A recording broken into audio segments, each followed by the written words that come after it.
Adolf Hitler was born on April 20th, 1889, in a small Austrian town called Braunau am Inn. His family was modest, and their life was far from luxurious. His father, Alois Hitler, worked as a customs officer, a job that demanded discipline and order. Alois was a strict man who expected obedience from his children. Adolf's mother, Clara, was a kind and gentle woman who loved her children deeply. Among his siblings, only a few survived into adulthood, making the bond between Adolf and his mother even stronger. Clara doted on Adolf, and he saw her as his greatest source of comfort and love. As a child, Adolf was bright and energetic. He enjoyed drawing and painting, and from a young age he dreamed of becoming an artist. He spent hours sketching, often imagining that he would one day be a great painter. However, his father had very different plans for him. Alois wanted Adolf to follow in his footsteps and become a government official, believing this to be a stable and respectable career. This difference in expectations caused tension between father and son. Adolf, who had no interest in such a career, often clashed with his father. When Adolf was just 13 years old, his father passed away unexpectedly. This event brought both relief and uncertainty to Adolf's life. With his father gone, the pressure to pursue a government career eased, and Adolf felt freer to dream of his artistic ambitions. However, life took another harsh turn when his beloved mother fell seriously ill with breast cancer. Adolf cared for her during her final days, showing a side of himself that was deeply compassionate. When Clara passed away in 1907, Adolf was devastated. Her death left a void in his life that he would carry with him forever. After his mother's death, Adolf moved to Vienna, the vibrant capital of Austria, to pursue his dream of becoming an artist. Vienna was a city of culture, filled with museums, grand buildings, and art schools. Adolf was hopeful that he could build a life here. He applied to the prestigious Academy of Fine Arts but faced rejection. The professors told him that his drawings lacked the skill required for admission. Feeling crushed, Adolf tried again the following year, but he was rejected once more. This double rejection marked a turning point in Adolf's life. His dreams of becoming an artist began to fade, replaced by frustration and resentment. Without a job or a clear path, Adolf struggled to survive. He lived in poverty, staying in cheap lodgings or even homeless shelters. During these years, he began to form dangerous ideas. He developed strong prejudices and blamed certain groups, particularly Jewish people, for his misfortunes. Adolf's early years were shaped by hardship, disappointment, and loss. The young boy who once dreamed of painting masterpieces had become bitter and angry. These formative experiences set him on a path that would lead to immense power, but also unimaginable destruction. Adolf Hitler's life took a dramatic turn in 1914 when World War I began. At the time, Adolf was living in Munich, Germany, and he was eager to join the fight. Feeling a strong sense of loyalty to Germany, even though he was Austrian by birth, Adolf enlisted in the German army. For the first time in his life, he felt a sense of purpose. He served as a messenger, delivering orders between units, and faced dangerous conditions on the battlefield. Adolf was praised for his bravery, earning 2 medals for his service, including the Iron Cross, a high military honor. However, the end of World War I in 1918 brought a devastating blow to Adolf. Germany lost the war, and the Treaty of Versailles imposed harsh penalties on the country. The treaty demanded that Germany pay enormous reparations, disband much of its military, and accept full blame for the war. This humiliation angered many Germans, including Adolf. He believed the treaty was unfair, and that Germany had been betrayed by its leaders and certain groups, especially Jewish people and communists. This belief became central to his political ideology. After the war, Adolf struggled to find his place in society. Like many other soldiers, he returned home to a country in economic chaos. Inflation was out of control, and unemployment was high. People were desperate for strong leadership and solutions to their problems. During this time, Adolf discovered his talent for public speaking. He had a powerful voice and the ability to captivate an audience. In 1919, Adolf joined a small political group called the German Workers' Party. The party was anti-Semitic and anti-communist, and it opposed the Treaty of Versailles. Adolf quickly rose to prominence within the party because of his charisma and passionate speeches.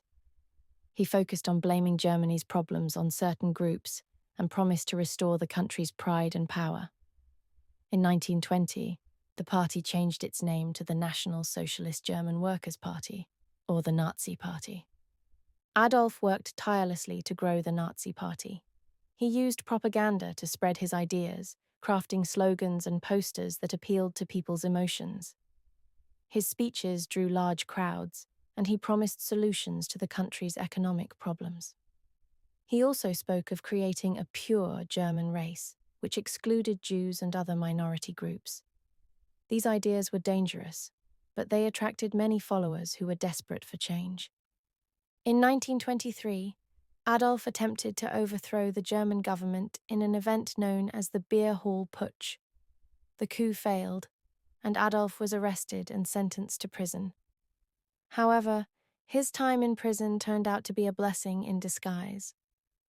While there, he wrote his book, Mein Kampf, My Struggle, which outlined his beliefs and plans for Germany. The book became popular and helped spread his ideas further. By the time Adolf was released from prison in 1924, the Nazi Party was growing in strength. Over the next few years, he continued to build his following, using speeches and propaganda to gain support. In 1933, Adolf Hitler was appointed Chancellor of Germany. It marked the beginning of a new and terrifying chapter in history. In 1933, Adolf Hitler became Chancellor of Germany, the highest political position in the country. His rise to power was swift, but his ambitions were even greater. Once in office, Hitler wasted no time in consolidating control. He worked to eliminate political opponents and passed laws that gave him total authority. By 1934, after the death of Germany's president, Paul von Hindenburg, Hitler declared himself the Führer, or supreme leader, of Germany. This marked the beginning of his dictatorship and the Nazi regime. Under Hitler's leadership, Germany underwent massive changes. He focused on rebuilding the economy, which had been devastated after World War I. Through public works projects, like the construction of highways, Autobahnen, and the production of weapons, unemployment dropped significantly. Many Germans, still recovering from the humiliation of the Treaty of Versailles, began to feel hopeful about the future. However, behind these improvements lay Hitler's dark vision for Germany. One of Hitler's main goals was to create a so-called pure German race. This belief led to the persecution of Jewish people, as well as Roma, gypsies, disabled individuals, and others he considered undesirable. In 1935, the Nuremberg laws were passed, stripping Jewish people of their rights as citizens. They were banned from working in certain professions, attending schools, and even marrying non-Jews. As Hitler's grip on Germany tightened, he began preparing for war. He violated the Treaty of Versailles by rebuilding Germany's military and occupying neighboring territories, such as Austria and parts of Czechoslovakia. In 1939, Hitler invaded Poland, which triggered World War II. Soon, Germany was at war with much of Europe, and Hitler's armies seemed unstoppable. At the heart of Hitler's plans was his belief in German expansion. He wanted to create a vast empire, or Lebensraum, living space, for the German people. This involved conquering large parts of Europe and beyond. But his plans came at a terrible cost. As German forces advanced, Hitler's regime carried out mass killings, particularly targeting Jewish people. These actions became known as the Holocaust, one of history's darkest chapters. Over 6 million Jewish people, along with millions of others, were murdered in concentration camps and death camps like Auschwitz. By 1941, Hitler's Germany controlled much of Europe. However, his decision to invade the Soviet Union marked a turning point. The brutal winters and fierce resistance from Soviet forces weakened the German army. At the same time, the United States entered the war after Japan's attack on Pearl Harbor, providing additional strength to the Allies. Slowly, Germany began to lose ground. In 1944, the Allies launched the D-Day invasion, landing in France and pushing German forces back. By 1945, Allied troops were closing in on Berlin, Germany's capital. Hitler, now isolated and facing defeat, retreated to a bunker beneath the city. On April 30th, 1945, Adolf Hitler took his own life. Shortly after, Germany surrendered, and World War II came to an end. The legacy of Adolf Hitler is one of destruction and suffering. His leadership led to the deaths of millions and left Europe in ruins. However, the world learned important lessons from his rise and fall. It became clear how dangerous unchecked power and hatred could be. Today, the memory of this dark period reminds us of the importance of standing against injustice and promoting peace and equality. If you enjoyed this video, kindly push the like button and ensure to subscribe to English Night Tales. Thank you.